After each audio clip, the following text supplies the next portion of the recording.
quick and easy guide to queer and trans identities. Let's see.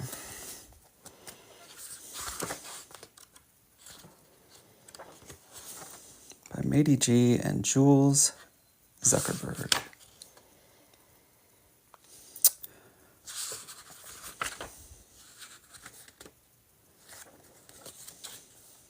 Forward.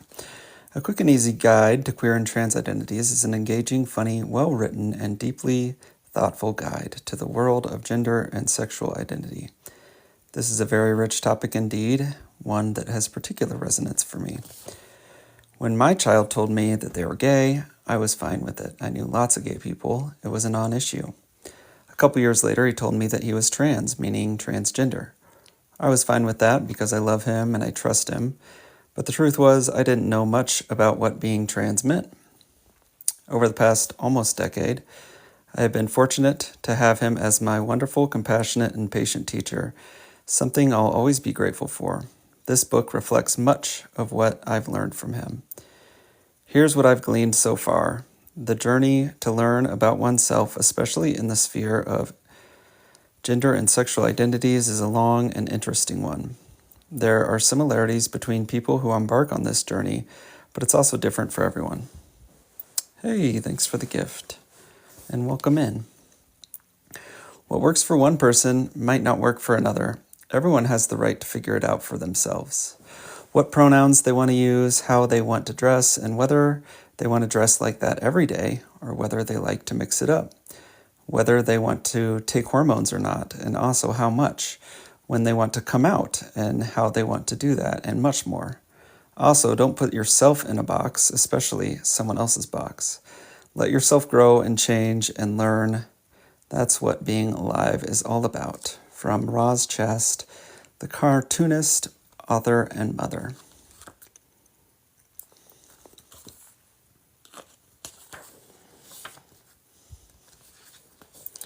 Here's the intro. First of all, thank you so much for taking the time to pick up this book and look at this page in particular. No shortcuts for you. You're reading the introduction. That's very helpful too, because I have a few things I'd like to say. Before things kick off with this whole educational book thing, I want to step in and clarify a little bit. This is a book meant for people with all levels of experience with queer identification, but I want to take a moment to address the people who may be struggling with a common misconception from the start. Some folks might pick up this book and say, why all these labels? Can't people just exist without having to nitpick at who identifies in what way? That certainly would be an ideal scenario. However, this misses something key about queer identification and the purpose it serves. These identities and labels are meant to serve the individual rather than purely classify them. In other words,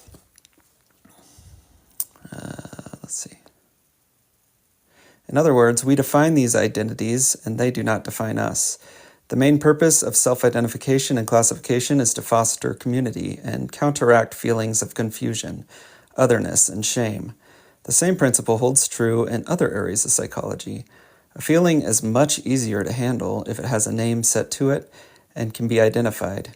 In the same way, a person's personal identity, queer or otherwise, is more tangible if that person can name it and thus own it. These labels are not for outsiders. They are for the human beings themselves to describe their own lives and experiences and connect with others who share similar experiences. Growing up lonely, gender ambiguous, and with a sexuality I didn't understand was difficult. Nowadays, young people have the tools available for them to learn and grow rather than hide and despair, and that's an amazing thing. It's also important to recognize the LGBTQ+ language overall, including these terms, is ever evolving and ever changing. Gendered words can be just as fluid as gender itself, and we hope to be as inclusive as possible with how we represent those words and identities. It may be cliche to say, but everyone is valid in who they are and how they identify, and we hope to highlight that in the following book. Our goal is to spread love and acceptance, not to other and exclude. So please join us as we examine and unpack a few of these choice labels and see their roles within the queer community. We're happy to have you. That's from Mady G, the author of the book.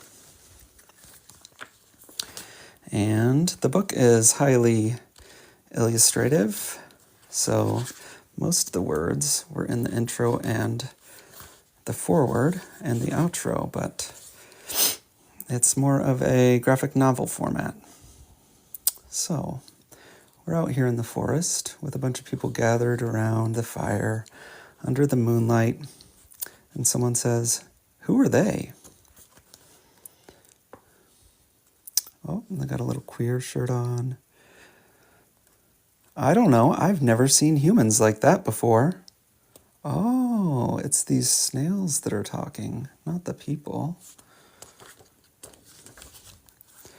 So many colors and shapes. You don't think they're poisonous, do you? What are all those words they keep saying? Pop.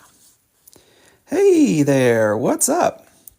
Oh, are you okay, stranger? Did those pretty humans capture you? The name's Iggy. This tank is where I live. Whoa! See that human over there? That's my dad, Bowery. They raised me in here and take really, really good care of me. They're a queer educator and bring me with them to all their events, like this one here. Oh. What does queer mean? Is that why they're all so colorful? Yeah, they don't look anything like those hunters or Girl Scouts. Not necessarily. Queerness is all about human love and identity. It's a lot more complicated than most snail stuff, but that's what makes it so interesting. Wow, you must be some kind of human expert or something. Oh, you flatter me. Everything I know, I learned from listening to Bowery from my tank. Humans are so amazing, so complex and amazing, I was hooked right away. They're watching Paris is Burning on the TV. I can teach you snails alongside Bowery's lesson if you want. I don't mind.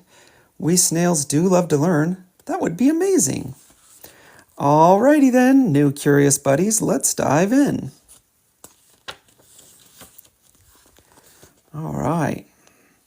And then on to the first chapter. What is queer? Queer is a word that has been used as an insult for LGBTQ plus people since the time of famous writer and socialite Oscar Wilde, to whom some say it was first used against. Well, at least I'm being talked about. Times have changed quite a bit since then, and lots of folks have decided to reclaim the word and use it as a shorthand for LGBTQ+, as well as an umbrella term to cover all different types of LGBTQ+ identities, including those without a clear name. It was, in a lot of ways, transformed from a slur into a word that symbolizes unity and camaraderie amongst queer people, which is why we personally choose to use it as well. Even so, many people still choose not to use it because of its history of derogatory use, and that's okay too. Self-identification is just flexible like that. One of the easiest ways to start talking about queer identities is to discuss sexuality and why it is totally different thing from gender. Some people think that being gay and being transgender mean similar things, and that is simply untrue. I'm sure you're already familiar with the difference between being gay and being straight, right? One is same gender or sometimes same-sex attraction, and the other is different or opposite gender attraction. Between those ends of the scale are many other types of sexuality. These include bisexuality, which is an attraction to the same gender as well as other genders, asexuality, a lack of sexual attraction, and pansexuality, attraction to people regardless of gender. And honestly, many others. People use lots of different unique terms to describe their sexuality. After all, there are infinitely different types of people. A common way of identifying different types of attraction like these is via the Kinsey scale, developed by doctors Alfred Kinsey, Wardell Pomeroy, and Clyde Martin in 1948. It's not a very detailed or perfect scale, but it's pretty useful in gaining the most basic understanding of non-asexual identities. Over here we have heterosexual, In the middle, ambi, pan, and bisexual, and over here, homosexual. Even within all of this, there are many different types of specifically romantic attraction that have nothing to do with sex at all. Asexual love is just as varied and unique as sexual love, as we'll get into a bit later. However, all these different variables say almost nothing when determining a person's gender. And why? Because sexual orientation or attraction is different from gender identity. Now, let's take a closer look at what gender really means. Look at that little gender trail. I need a magnifying glass to see it. Welcome to the home of the Sproutlings. Hello, little traveler. What's a sproutling? We're the children of this forest, living here since the first trees took root. Come along, we'll show you around. Hi there. While we all may share some things in common, there are lots of ways to be a sproutling. Whoa. I never knew there were so many ways to be and love one another. I think I'll hang with you all for a bit.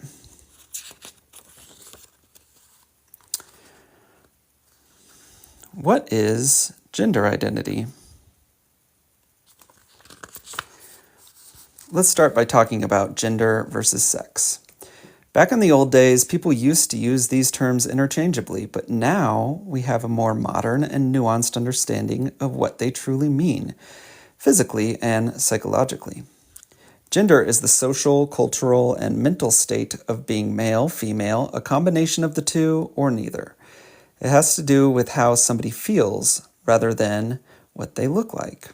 Sex has to do with reproduction, as well as physical and biological makeup, and can reference things like chromosomes, genitalia, and hormonal activity rather than mental attributes.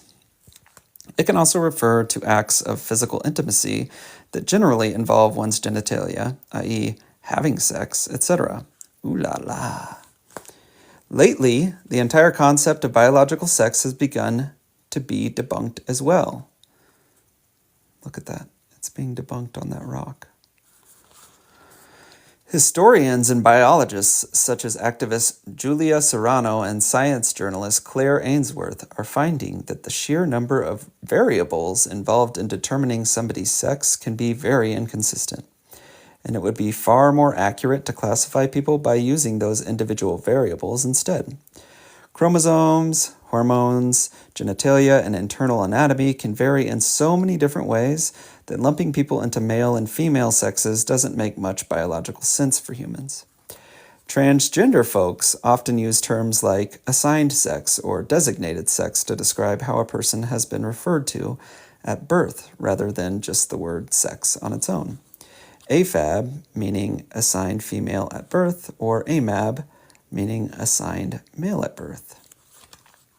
This language is more appropriate and more respectful to those whose assigned sex does not align with their gender. A person whose assigned sex and gender match would be a person whose assigned sex and gender match would be cisgender. A person whose assigned sex and gender do not match would be transgender.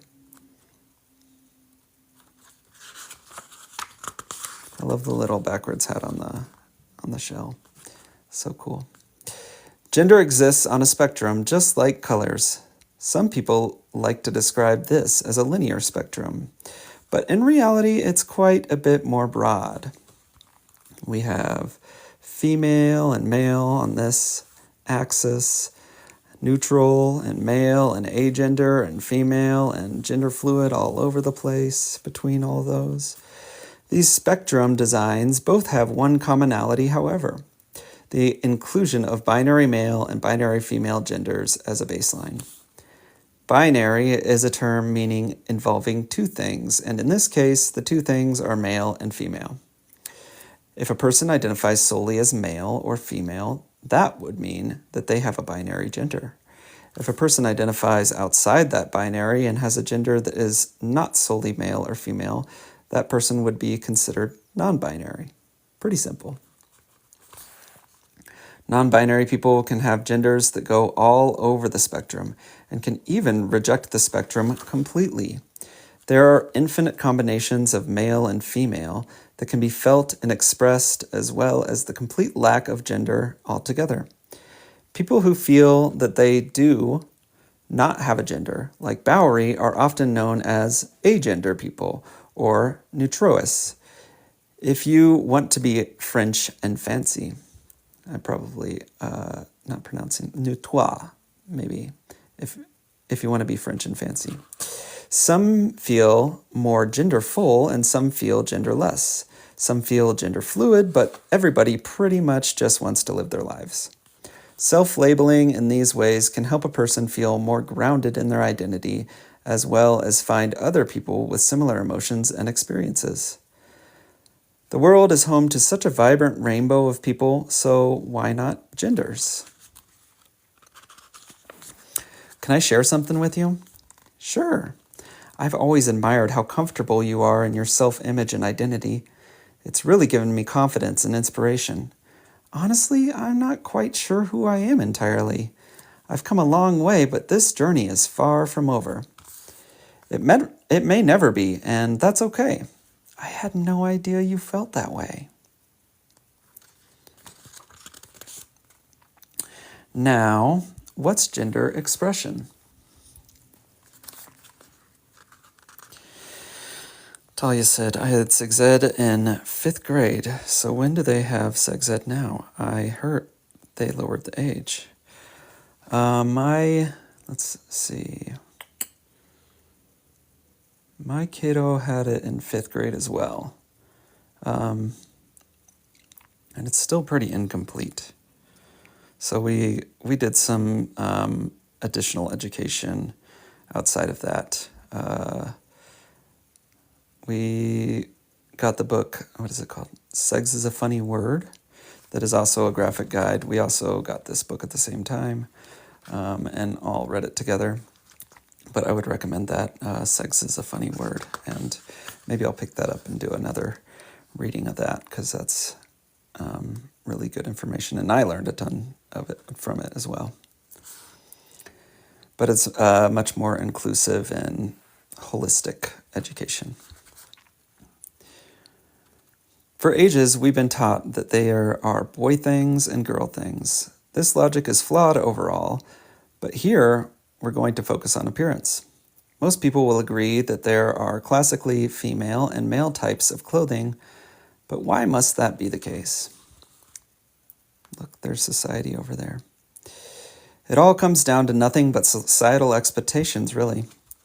We've already discussed gender spectrums, so you can probably guess that gender expression can fit within the same matrix.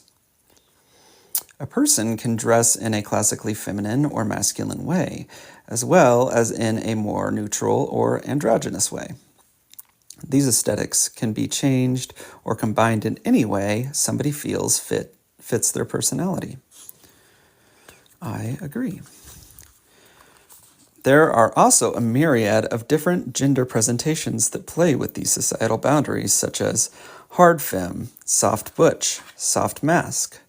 Playing with these types of labels and presentation has been a hallmark of queer culture for centuries, particularly lesbian culture, and has also served as a way to identify each other within queer subcommunities. Here we have the butch forest, and over here, the femme gardens. Experimentation with one's appearance can be very freeing and validating, and those feelings are finally being valued more than a pre-constructed set of limiting expectations. It's a fairly simple way to take control and affirm one's own gender or sexuality. The feeling of a bra strap around my ribs or my girly underwear riding up would make me feel like I'm wearing sandpaper instead. Now that I've switched to undergarments that I'm more happy seeing myself in, I've realized that my awareness of those regions of my body were what was causing my discomfort. Gender expression doesn't always align with a person's gender identity, but it can often be used as a clue to how a person would like to be addressed. That being said, it's always best to ask if the situation allows for it, and pronoun usage can be easy to correct when prompted. The world has plenty of feminine men, masculine women, and everybody in between. Just be polite and respectful. It's not that hard. However, not every place is created equal as far as safety and expression goes. This is like TikTok right here.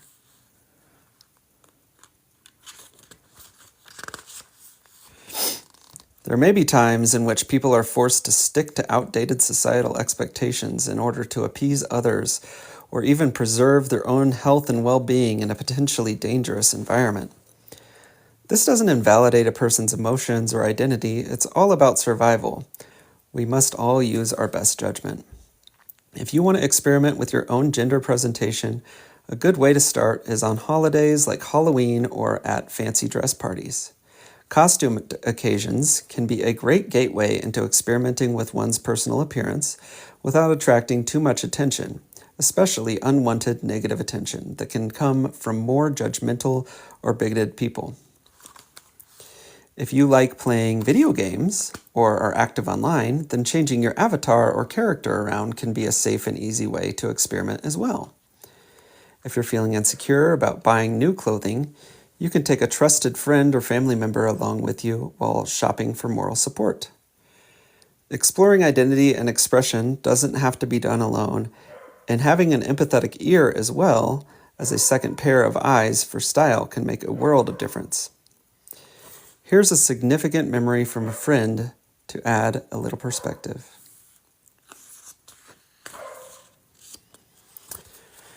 Fourth of July weekend, 2011 or 2012, I forget which. Em and I had gone to spend the holiday with her extended family, and closeted me packed exclusively femmy clothes, except boxers and a big t-shirt to sleep in.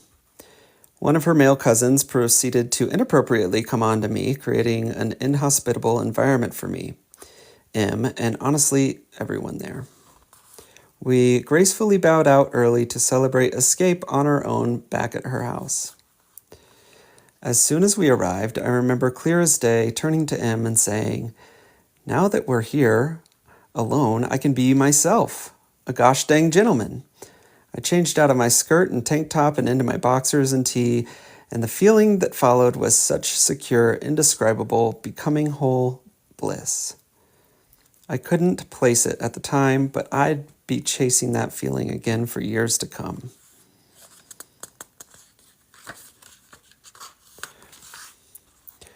Want to go to the dance tonight? Everyone's going to be there. I do, but my leaves are so long and flat, I look like a weeping willow. How about we try out some new looks? Oh, okay. Looking good, Fern. I don't know. This one actually feels good. Let's go. Hey, Fern, want to dance with me? You look so handsome tonight. Thanks. I've never felt this way before.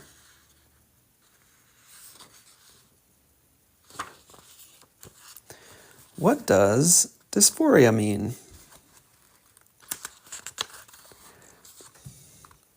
Inhabiting a body that doesn't align with their gender can cause people quite a bit of mental anguish. Gender dysphoria is the term used to describe the negative or uncomfortable emotions many transgender people feel regarding their bodies or appearance. Not every trans person experiences dysphoria, and it varies from person to person. Dysphoria as a word is the opposite of euphoria, meaning bliss and happiness.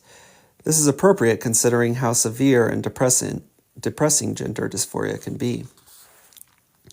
When talking about gender dysphoria, usually the feeling is broken down into two varieties, a physical dysphoria and a social dysphoria. Physical dysphoria refers to dissatisfaction with one's own body, and social dysphoria refers to dissatisfaction with how others perceive that body. This can extend to clothing style as well as personal grooming, but the main distinction is that one is related to inward judgment and one is related to outward judgment. A person can feel one, both, or neither of these things, depending on their own life experience and self-image.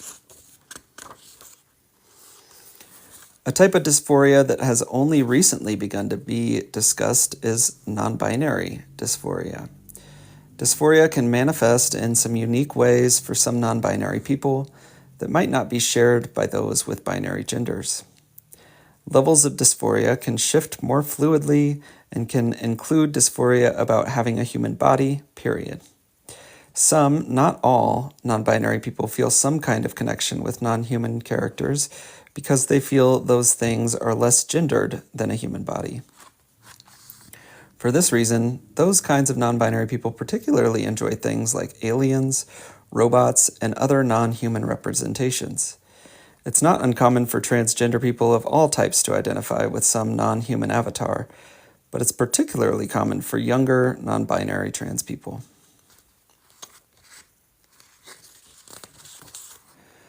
Lots of journeys about battling gender dysphoria end in some sort of physical transition, be it hormonal, surgical, or both. However, not everybody wants to go through medical procedures in order to feel gender affirmation. Not to mention the fact that hormones and surgeries are not very accessible or available to everybody. Whether it's a more permanent choice or if it's a transitional one, there are still lots of different options available to people who don't want or aren't ready to make such drastic changes to their bodies. Fashion, posture, and subtle appearance modification like breast forms, packing, and binding can do wonders for everyday dysphoria, whatever works for you. Binding safety is important. Do not use bandages. The most basic way to combat dysphoria is to work on how you see yourself. Learning to love yourself as you are is probably the most important part of transitioning, whether you choose to medically transition or not. Even with hormonal treatment and surgery, there's no way to predict how your appearance might change or if you'll ever see some of the changes you may have expected in the first place. A self-image boost can make a huge difference, be it a change in clothing, hairstyle, or makeup. A little can go a long way as far as a basic cosmetic change goes. It's so easy to find flaws in one's own appearance that we can get lost in it, but try to take a step back and remember that you are you, and that's all you can be. Some things won't ever be perfect, but that's just the way that life is. Every person is worthwhile and valuable in their own way, and if you are able to make some sort of peace with yourself while on your transitional journey, that will definitely ease the burden. I know I'm on my gender journey because I notice myself getting more and more content with what I'm seeing in the mirror, but I still have to put a concerted effort into the aesthetic package to be okay going out in public. I'd like to be comfortable enough in my body to go to the beach and feel as at home there as my cis peers. I'm trusting my gut more, trying to focus less on what others are doing and more on what feels right to me. For me personally, some form of top surgery is in my future. I'd really love to have a doctor or some gender professional in my life who I can grow to trust and who can help guide my decisions safely towards my goal. I think I feel less dysphoric when I feel more attractive. Like, even when I see myself as being an attractive boy, I feel okay, because I can see how I could easily transition into being more visibly feminine. I don't find myself relating to fictional characters as much as I see other people do, so seeing real trans femmes online is the best for me. I think just talking to girls wearing femme clothing and being more traditionally femme sexually are some more general things that help me with dysphoria. Seeing other happy trans women is really nice. I think this book is on Amazon. I'm not entirely sure. I picked it up at a local bookstore, but I think, you should definitely be able to find it somewhere online. Starting out, it was incredibly discouraging to not have any trans role models who looked or acted like me. I'm not going to pretend it's not difficult, but every day I strive to be my own role model. Simply by being trans, you define its meaning. You are enough. Try and make the decisions that make you happy and comfortable. Don't waste time trying to fit into someone else's definition of who you should be. It's also very important to not compare yourself too much to cis women or men, other than things like fashion or style. Instead, focus on supporting other trans folks and trying to be the best you that you can. Living your own best life can really help improve the lives of others. And I see that a ton on TikTok. Just really happy trans people, and I get really inspired by that. I've always longed for bright blue flowers that bloom in the spring. I looked for an answer in the trees, the sun, the mineral-rich water. It's been months, but it feels longer. The changes are small, but I'm beginning to see them. So, what is asexuality? What is asexuality? Lots of people experience sexual attraction, but there are also plenty of people who don't. This is asexuality, as well as the asexual spectrum of identity. Asexuality, in the most basic terms, is a lack of sexual attraction. XXX snail hunks. That being said, not every asexual person experiences their asexuality the same way. Asexuality, or asexual, or ace, sex repulsed, or celibate, and there's some Venn diagram there. It's also important to highlight the distinction between asexuality, celibacy, and sexual repulsion. Celibacy is a choice to not be sexually active, while asexuality is a sexuality and not a choice. Celibacy is a choice, sex repulsed is psychological, and asexuality is sexuality. Sexual repulsion can result in a lack of interest in sex, but it is generally caused by a past experience or trauma, unlike asexuality, which once again is an orientation. Some asexual people still have the desire for romantic partnered relationships, while some might feel more comfortable with no relationship like that at all. Some prefer solitude, some prefer close friendships. Asexuality is just as nuanced as any other type of sexuality, if not more so. Asexual people will often still identify with a secondary orientation, which usually addresses their romantic interests. There are asexuals who are heteroromantic, homoromantic, biromantic, and so on. That being said, there are plenty of asexuals out there who just don't really feel any type of romantic attraction either. This is known as being an aromantic, asexual, or aroace, to use popular abbreviations. Additionally, just because a person is asexual doesn't mean that they do not experience sexual arousal. Plenty of asexual people still masturbate or even have sex with their partners. Arousal is separate from attraction in this way because of its nature as a physical reflex. A person can be asexual and still have a high libido, just like a person can be non-asexual and have a low libido. Within the spectrum of asexual identity, there are many variations and combinations of asexuality and sexuality. There are demisexual people who tend to require a deeper and more intimate relationship with a person in order to feel a sexual attraction. There are cupiosexual, plasiosexual, and lithosexual people who desire a sexual relationship with somebody even though they are not sexually attracted to them. There are autocorosexual people who feel sexual attraction, but only in scenarios that don't involve their own participation.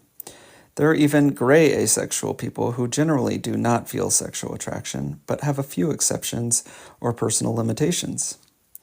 The asexuality spectrum exists for the sake of inclusivity. There are no asexual gatekeepers, and plenty of room for all types of asexuality under the umbrella. A hallmark of most asexual relationships is non-sexual intimacy. This can be in the form of kisses, hugs, cuddles, non-sexual touching, and much more. Some non-physical acts can produce strong feelings of intimacy as well, such as cooking for somebody or playing music. Asexual relationships, like all healthy relationships, have a foundation of mutual respect, interest, intimacy, whatever that may represent, and fun.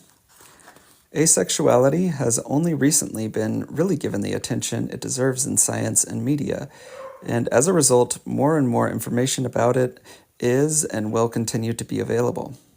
It's a diverse and complex spectrum of identities that could certainly benefit from these increased levels of interest and understanding. I could easily spend all day here. I like you a lot. I really like you too, but in the friend kind of way. That's okay, bud. If you have feelings for someone else, I won't be hurt. I don't. Having pals I can be cozy and talk with is just right for me. Well, you're a really important friend to me. I really like how this book normalizes different types of relationships and in a spectrum, because I feel like growing up I was given a script of how friendships are supposed to be and romantic and sexual relationships are supposed to be. What does it mean to come out? Coming out is generally a very important moment in an LGBTQ plus person's life. It's seen as a time of rebirth when the person can finally express who they really are. While true for most gay, bi, or pan folks, this can be especially true for transgender individuals. Coming out as a trans person is the beginning of a very intimate and often physical journey that plays a monumental role in one's happiness. Here's an author's note. LGBTQ plus ball culture was pioneered mainly by trans people of color. The origin of the phrase dates back to the urban gay clubs of the 1960s. There were lavish masquerade balls held where gay men, and often transgender women as well, would be presented by their peers in a similar fashion to a debutante coming out into high society. It was their official introduction to the scene, along with a warm and extravagant welcome. This phrase was later combined with the concept of a skeleton in the closet, or closely guarded secret, and thus coming out of the closet was coined. Coming out is also a privilege.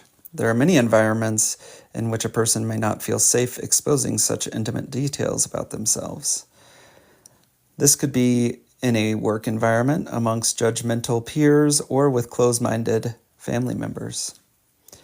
Being exposed to or rejected by these people is very painful, and sometimes LGBTQ plus folks will remain closeted to avoid such confrontation or unwanted consequences, such as loss of housing or abandonment.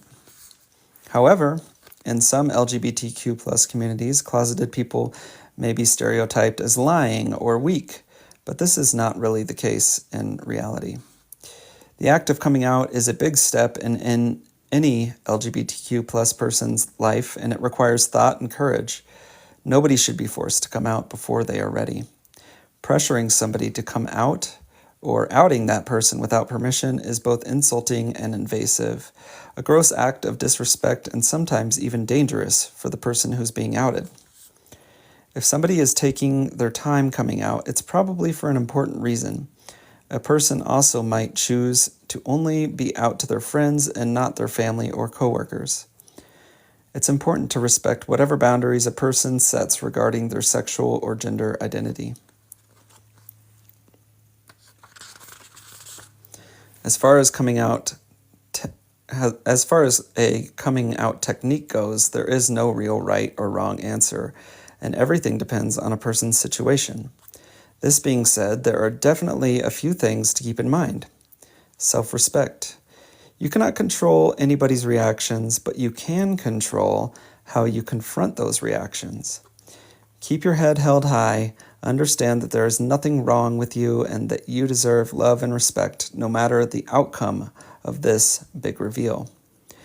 The experience may be rough or it may be great, but you will always be who you are and you own that. Stereotypes and roles. When you come out, you may be tempted to rush into another expected role and try to change yourself into somebody you think you should be. An example of this could be a trans woman pressuring herself to be more girly or a trans man rejecting all feminine things, even though he still enjoys some of them. Similar pressures are also put on gay and lesbian people, such as stereotypical expectations of vanity and promiscuity or classically femme or butch behaviors. There's no right or wrong way to be gay, straight, male, female, or whatever you are. Don't put yourself in another box. You just came out of one. Preparation and adaptation.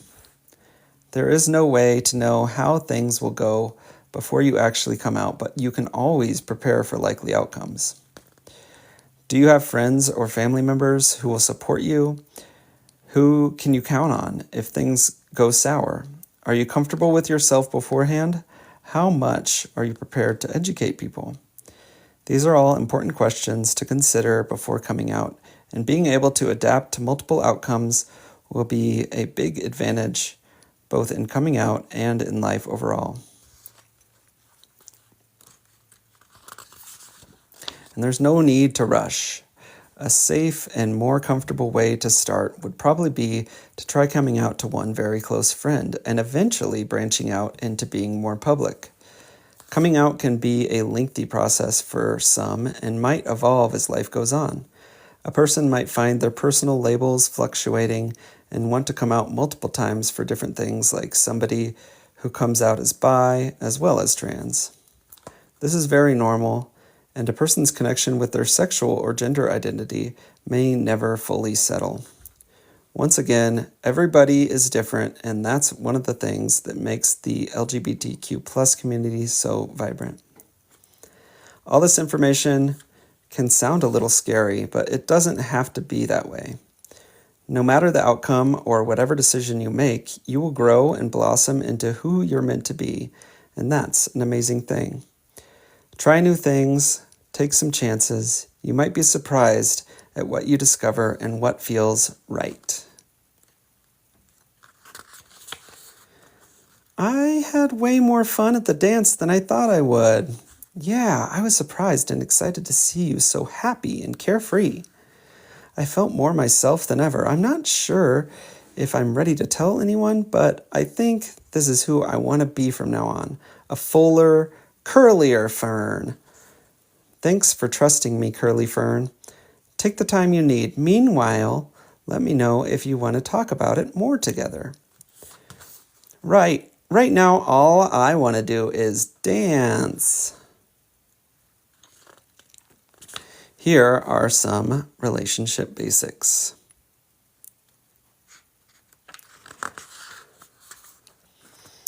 Queer and trans relationships will have their own unique challenges and joys, but this should cover the very basics of all good relationships. A good place to start as far as relationships go is with self-love.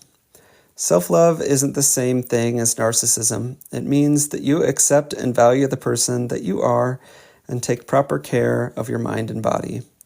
It's also a fundamental part of mental health in general, even though it's a pretty tough thing to obtain sometimes.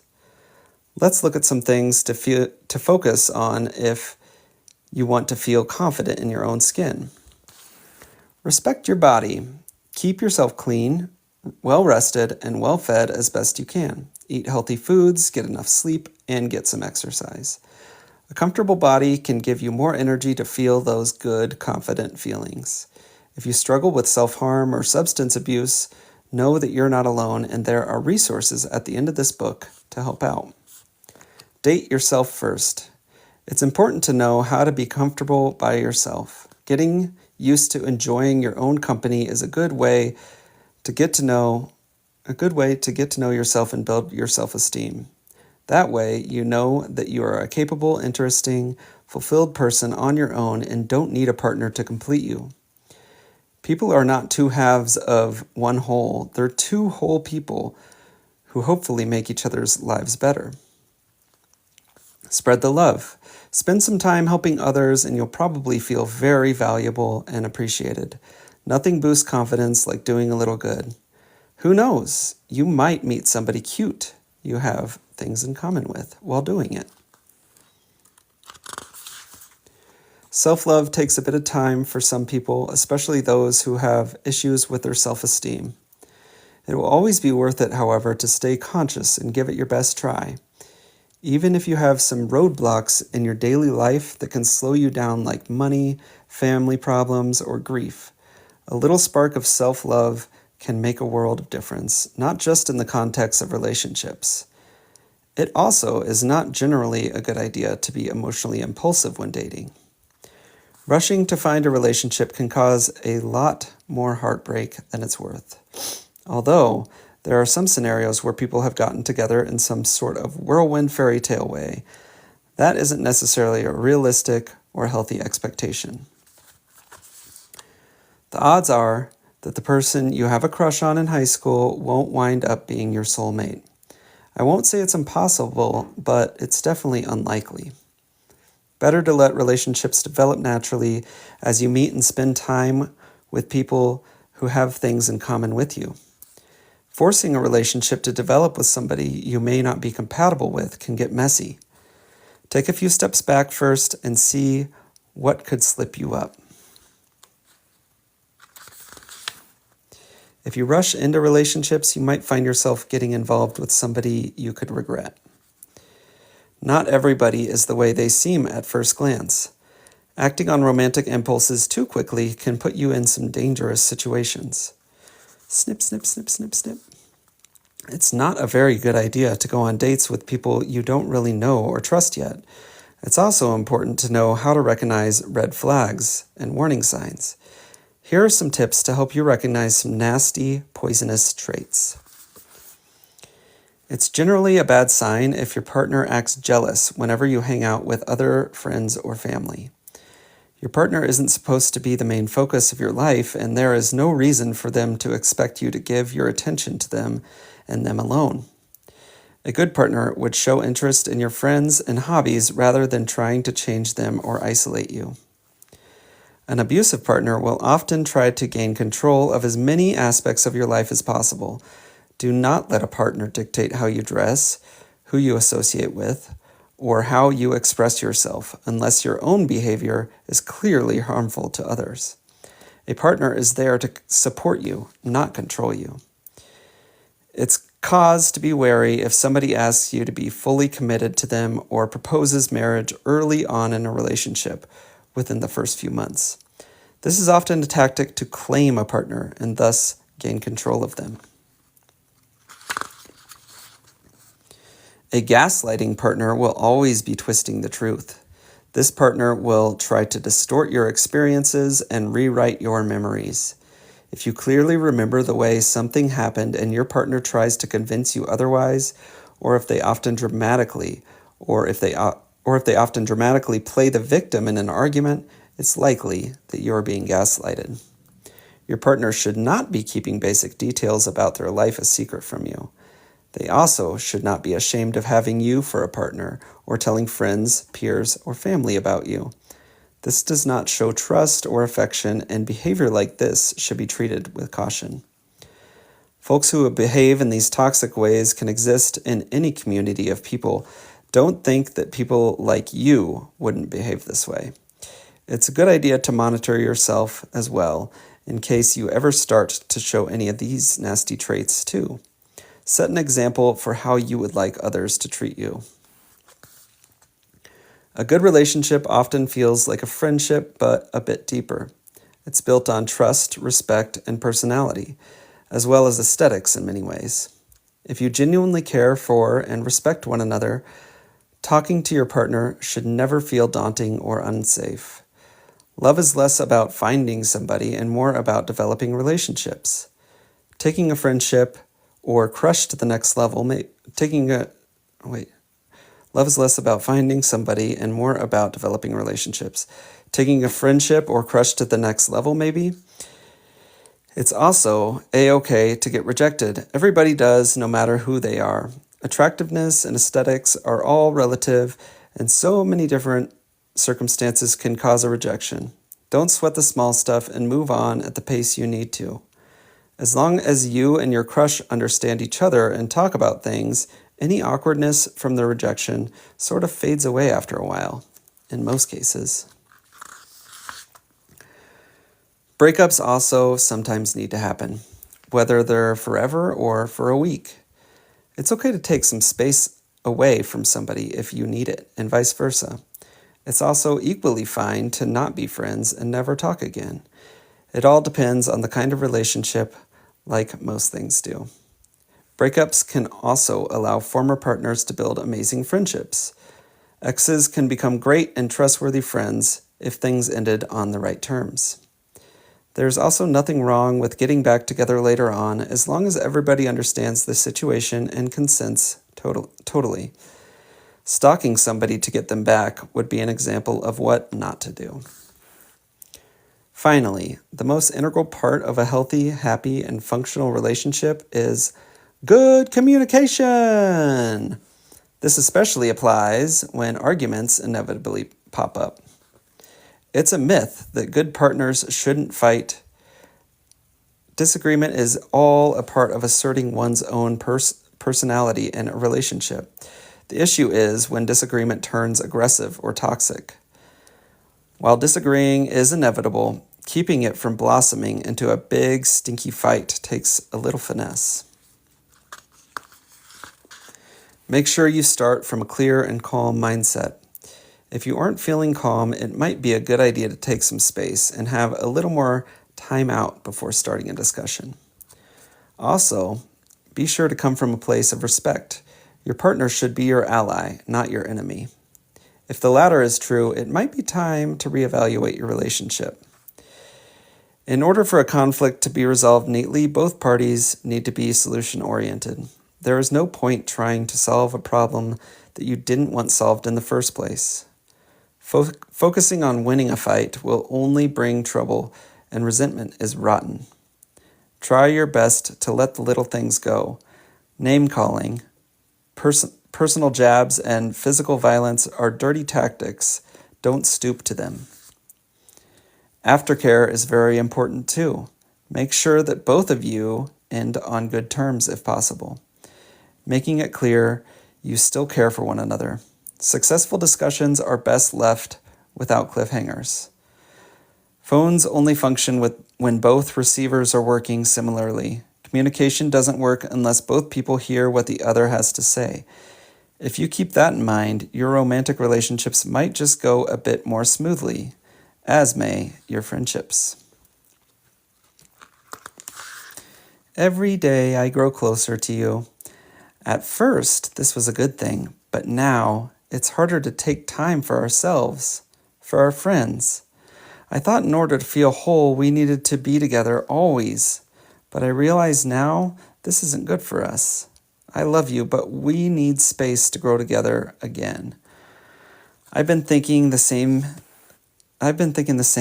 It's time we stop growing into each other and bloom alongside one another. And the outro. Imagine a big quilt made of colorful patches, patterns, and shapes stitched together. This is how I see the queer community, made up of unique stories, experiences, and ideas. As our understanding of different identities grow, we must remember that not everyone can share and fit under the quilt unless we invite them in or make the quilt bigger. Queer and transgender people have long been perceived as a small, hidden minority. There are way more of us than it looks like. Trust me, we're pretty darn good at finding each other. While we didn't have the language available to us when we were younger, a number of my closest childhood friends and I now identify as queer or trans. I think it's amazing that we gravitated to one another while still unsure of who we were. However, a book like this could have really helped us all out. To the reader who picked this book up to learn and reflect upon your own identity, we hope that we've been able to provide you with new knowledge about the range of experiences LGBTQ+ people can have. If you already knew most of this stuff, that's awesome. This could be a really great opportunity to pass the book on to someone in your life who you'd like to start a dialogue with. To the curious family member or friend of someone who identifies as LGBTQ+, thank you so much for picking up this book. Let this be a jumping off point for further learning and conversation. While this can act as a useful toolkit to help you be a supportive ally, remember that language is always evolving, and so are your loved ones. Be patient with them, as well as yourselves. We're all human, and mistakes happen. If you use the wrong pronouns for someone, it is okay to apologize and move on. See a quick and easy guide for they, them pronouns for a more in-depth discussion on this. Just be ready to learn, unlearn, and learn some more. And lastly, to those who picked up this book because you are questioning, this very well could be your early steps in your identity voyage. We're really excited for you. But remember, there is no need to rush. It's okay to explore your identity at the pace that feels most natural for you. When I started to develop the world of the Sproutlings, I thought about a kinder world without oppressive, archaic gender expectations. While this may seem like an idyllic vision, I realized that even in a world where a spectrum of identities is visible and welcomed, there's still a lot to navigate internally and interpersonally. It is my hope that the Sproutlings can act like tiny guides to anyone grappling with big questions of how to be and how to love. Here's to building a united, safe, and warm community together. There's plenty of room for all. From Jules Zuckerberg. I believe that is the illustrator.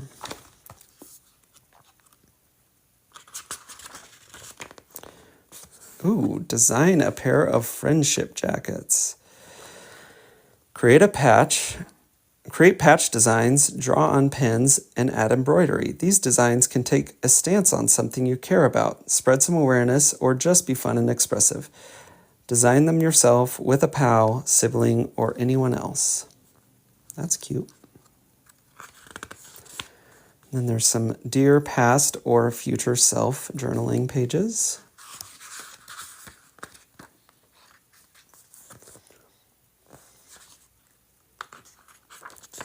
And create your own sprout sona.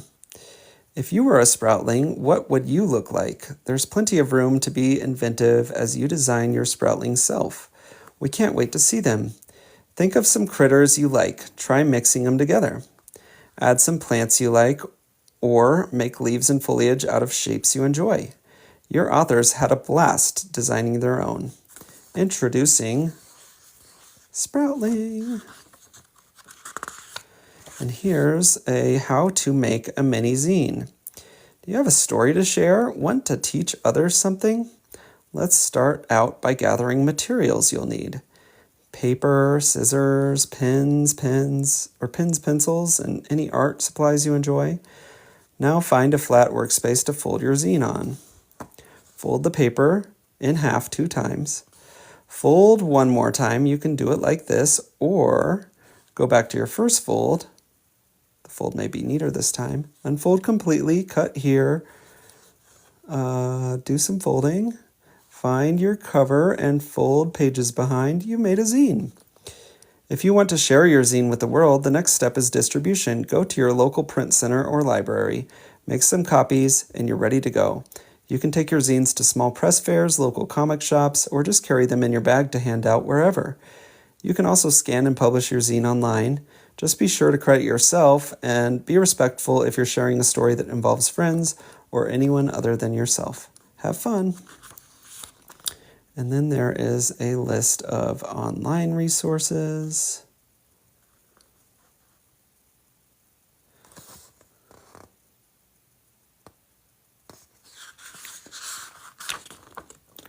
And about the authors. Mady G is a cartoonist and illustrator based in New York State. No stranger to wildlife and natural wonders, they spent most of their childhood exploring in the northeastern U.S. and in southwestern Canada. surrounded by all kinds of flora and fauna. They are passionate about LGBTQ plus and human rights, especially the rights of transgender and gender nonconforming people, and hope to contribute to a more loving and less judgmental world. Jules Zuckerberg is a cartoonist, illustrator, and craftsperson living in Brooklyn, New York. They grew up in the middle of the woods of New York State and have always drawn inspiration from their observations of flora and fauna. They've created playful illustrations for children's magazines, journal comics galore, and a number of self-published mini-comics. Jules is so excited to debut the microcosm of the Sproutlings in a quick and easy guide to queer and trans identities. So it looks like they're both cartoonists and illustrators, and probably drew the book together. And then they also have, this is actually written and illustrated by another team, Archie Bongiovanni and Tristan Jimerson. A quick and easy guide to they, them pronouns. I have not read that one yet. Has anyone else read that one? So that's the book. Quick and easy guide to queer and trans identities. Thanks for hanging out, y'all.